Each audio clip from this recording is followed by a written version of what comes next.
Customer এসে expect করে যে একটা স্মাইলিং, এনার্জেটিক এবং একটা পজিটিভ মাইন্ডেড সেলস অ্যাসোসিয়েট অথবা একজন শোরুম স্টাফ।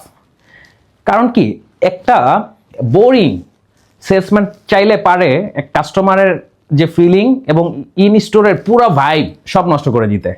আর একজন এনার্জেটিক এবং পজিটিভ সেলসম্যান সে কুইক কাস্টমারের ভিতরে ফার্স্ট ইমপ্রেশন নিয়ে রিলেশনটা ভালো করে ফেলে।